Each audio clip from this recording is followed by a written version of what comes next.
Já há alguns anos, os jogos eletrônicos desbancaram o cinema e outras áreas do setor de entretenimento, tornando-se a que mais fatura no mundo. Segundo algumas projeções, o faturamento global da indústria de jogos pode chegar a 46 bilhões de dólares em 2016. E o Brasil já é o quarto na lista dos maiores mercados. Contamos hoje com a presença do pesquisador e roteirista Arthur Protásio, para nos ajudar a entender como se deu essa espetacular evolução, tanto da parte técnica quanto do mercado de games. Está começando mais uma edição do programa Entrevista. Com a ajuda de um time de especialistas, vamos refletir sobre o impacto das novas tecnologias na sociedade. Arthur, seja bem-vindo. Arthur, quais foram os grandes saltos evolutivos na história dos games? Se a gente parar para pensar na história dos videogames, é curioso imaginar que por se tratar de software, digamos assim, a gente sempre está muitas vezes ligado à discussão de tecnologia, né? E dos saltos evolutivos que aconteceram por causa desses avanços tecnológicos. Então, se a gente parar para pensar em alguns marcos específicos, o videogame está desde a década de 50 como experimento, né, digamos assim, e principalmente desde a década de 70 como produto comercial. Mas mesmo na década de 70, com Pong, por exemplo, a gente tinha um potencial gráfico que é drasticamente diferente de hoje em dia. Então, ao longo do tempo, diversas questões, do ponto de vista visual mesmo, foram afetando o avanço dessa mídia. Então, em um dado momento, a gente tinha uma representação de poucas cores, pouca memória, para poder ter um jogo que pudesse ser armazenado num cartucho. A gente ainda está falando de mídias de armazenamento, né?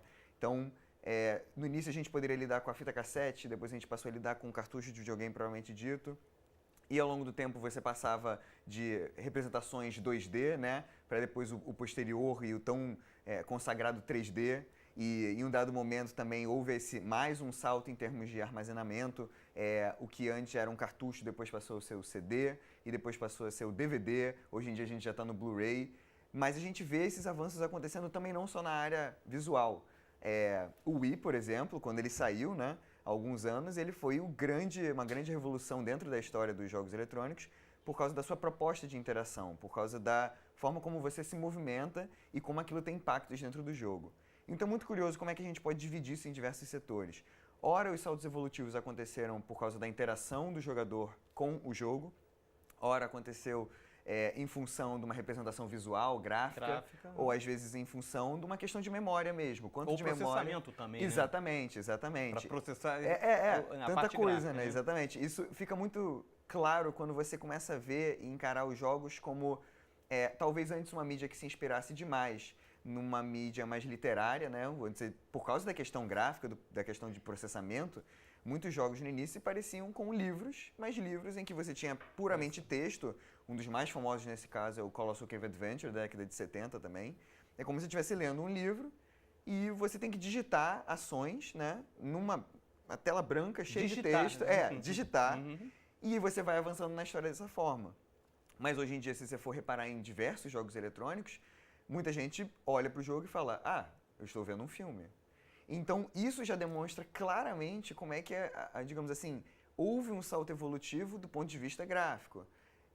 E você começa, por causa disso, ter uma ênfase muito maior da cinematografia nos jogos.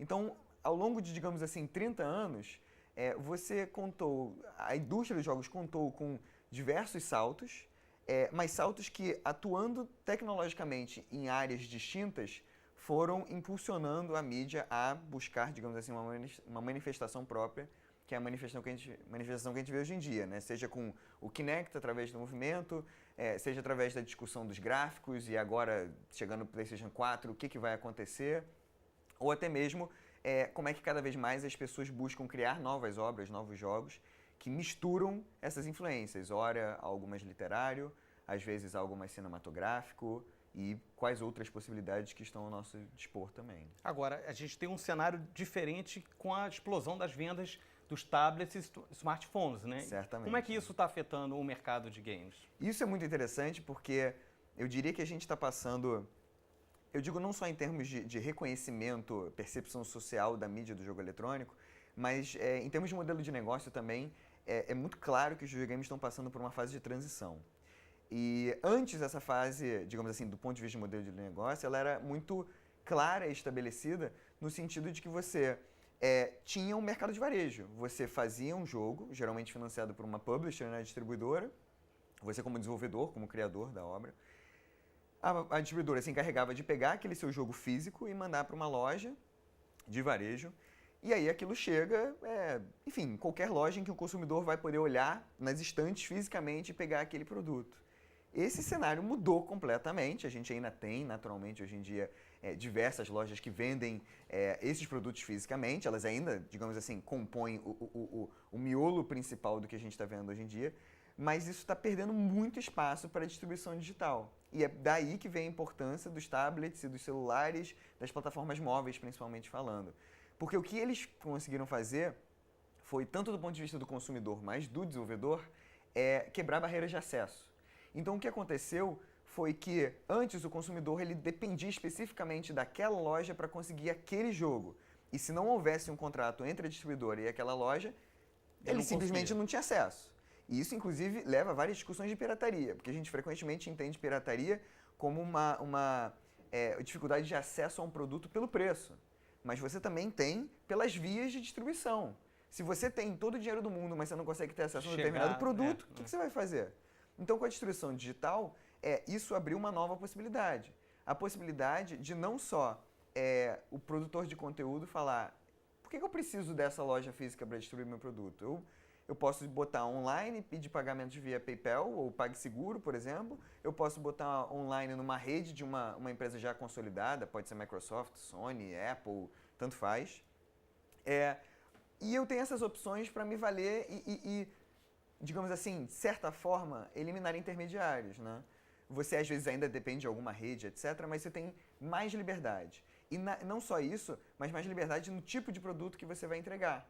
Porque como você não mais tem aquela obrigação de cumprir todo aquele procedimento de distribuição, você não tem mais aquela preocupação de ter que, no custo, no preço do seu produto, embutir embalagem física, embutir o próprio CD ou DVD, e isso acaba reduzindo, né, o custo de produção. Como isso reduz o custo de produção, você pode fazer um jogo a $1, um jogo a $5, um jogo a $10. Uma revolução, né? Exatamente, exatamente. Isso, assim, mudou completamente. Legal. E pro produtor também. Entendi.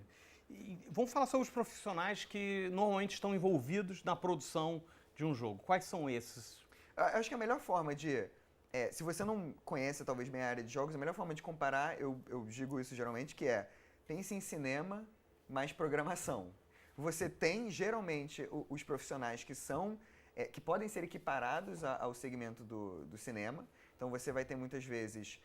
os nomes não são bem definidos, isso varia muitas vezes de empresa para empresa, até pelo fato da mídia ser recente, né, em comparação com outras.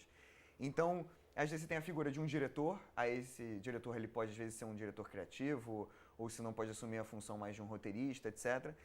Mas no geral a gente tem 3 áreas bem distintas. A área do design, e muitas vezes design que eu digo, eu estou comentando especificamente game design, ou seja, a equipe que está pensando nas regras do jogo, ou seja, como que esse jogo funciona, como que o jogador vai interagir com esse jogo, o que acontece para ele ganhar, o que acontece para ele perder e quais são todas as ramificações que vão ocorrer a partir dessa lógica, desse pensamento. Mas o game design, apesar de ser um planejamento crucial para o desenvolvimento de um jogo, ele não existe sem, digamos, uma estrutura óssea ou o esqueleto, a base, que é a programação. Então você necessariamente precisa de programadores, pessoas que entendem de linguagem de programação, das mais variadas, né?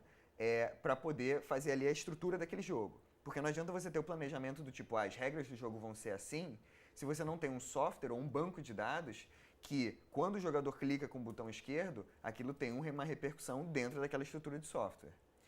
E, além disso, também a gente tem a outra área, que é a área da arte, propriamente dita. A gente acaba muitas vezes dividindo isso entre arte 2D, que muitas vezes tem a ver com ilustração conceitual, ou seja, as pessoas que vão fazer, digamos assim, aquela representação visual do jogo, mas aquilo vai, digamos, servir como uma inspiração ou como uma visão artística, que vai aí sim fundamentar a arte 3D, que é muitas vezes representada pelos profissionais que se encarregam de modelar um determinado personagem, como se fosse com massinha, mas digitalmente. Então, você vai ter que modelar um determinado personagem, você vai ter que pensar muitas vezes se ele é animado na estrutura óssea dele, e aí você tem nomes para esses procedimentos, como rigging, por exemplo, que é você atrelar aquela estrutura do personagem, ou digamos, o modelo, a estrutura óssea dele, e depois a animação, como é que ele vai se mexer, se ele está se movendo de maneira realista, se aquilo está Dentro da tolerável, física do aceitável, exatamente. Isso porque o jogo também pode ter uma física completamente diferente do que a gente já viu. Uhum. Então, e por fim, não podemos esquecer, claro, muitas vezes a figura de um produtor, ou seja, alguém que vai estar aí coordenando todas as equipes, coordenando prazos, muitas vezes fazendo interface com a mídia ou com outros setores. Agora, isso que fique bem claro é quando você já tem uma equipe grande com uma possibilidade de especialização. Uhum. O que eu costumo dizer, até por atuar como desenvolvedor de jogos, é que quanto menor a equipe, mais papéis são acumulados por cada um desses profissionais. Então, eu já participei de projetos em que eu tinha que ser o game designer e o cara da música. E eu não sou músico, mas eu tive que dar um jeito de fazer uma trilha ali ou reunir efeitos sonoros para aquele jogo especificamente. Uhum. E é inevitável. E quando a gente fala sobre distribuição digital, como fica mais fácil produzir jogos, ao mesmo tempo você também tem equipes menores e independentes. E que tipo de jogo faz mais sucesso hoje? Nas várias plataformas? Isso é importante, a plataforma, né? É a palavra-chave. Uhum. Porque se a gente for pensar no mercado tradicional, o mercado de consoles, né? Xbox 360, PlayStation 3, agora a gente já tem o Wii U, mas também antes era o Wii. Que jogos fazem mais sucesso? A gente, sem dúvida, está passando por uma fase. A gente não está, eu não diria que a gente está no meio dessa fase, talvez a gente já tenha passado do meio e esteja chegando agora no, digamos assim, o último terço dessa fase. Mas é indiscutível o sucesso que os jogos de tiro em primeira pessoa estão fazendo. Isso, chamados FPS, né? Exatamente, First Person Shooters. Isso é indiscutível porque um dos melhores exemplos é quando a gente olha para o recorde que o Guinness estabelece como o maior lançamento da indústria do entretenimento. E pelos últimos anos, a série Call of Duty tem levado todos eles. Seja com Black Ops, seja com Modern Warfare 3, Modern Warfare 2... E antes da série Call of Duty, o único jogo que levou foi o GTA. GTA 4 em 2008, exatamente. E antes do GTA já era lançamento do cinema, né? Uhum. Então, assim, os FPS, sem dúvida, estão aí. Para finalizar, como é que está o Brasil nesse mercado, tanto como consumidor como produtor de games? Ótima pergunta. O que acontece é o seguinte, o Brasil, ele está, certamente, assim como a mídia dos jogos, está passando por uma fase de transição. Uma fase de transição positiva, assim, não tem a menor dúvida. Graças à distribuição digital, o Brasil conseguiu, digamos assim, uma janela de oportunidade muito significativa. Porque se a gente ainda estivesse discutindo o modelo de negócio tradicional do varejo, o Brasil não teria tanto espaço quanto ele tem hoje. Porque você tem muita gente, você tem, digamos assim, um fomento das comunidades desenvolvedoras de jogos. Aqui no Rio de Janeiro eu represento a Associação Internacional de Desenvolvedores de Jogos para o Estado. Então, você vê nas reuniões, você vê muita gente interessada, você vê o tempo todo desenvolvedores independentes, pessoas que talvez antes não tivessem conhecimento, agora começam a cada vez mais se envolver com a área. E dúvidas do tipo, antes a dúvida era como que eu faço um jogo?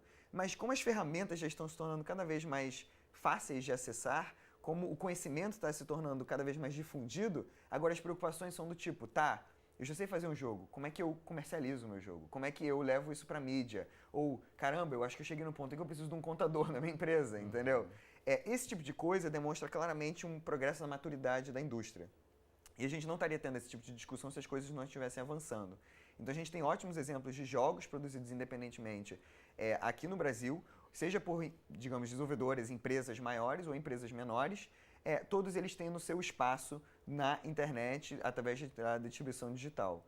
E isso tem sido muito positivo porque isso mostra claramente que o Brasil, para crescer, do ponto de vista de produtor, não precisa exclusivamente estar em contratos com as grandes empresas dos consoles como Xbox e PlayStation. E para o consumidor isso também tem sido extremamente positivo graças novamente à distribuição digital, porque os preços dos jogos caíram, ou seja, isso afeta positivamente uma baixa em termos de pirataria, mas também acaba gerando um incentivo maior para a participação, porque se o consumidor brasileiro está comprando jogos internacionais, em um dado momento ele vai começar a ver também que existem inúmeros jogos nacionais ali que merecem essa atenção e estão por preços acessíveis, iguais aos norte-americanos ou internacionais, que quer que seja. Conversei com o Arthur Protásio. Arthur, muito obrigado pela sua participação. Queria agradecer a vocês também por terem acompanhado essa edição do programa Entrevista. Até a próxima.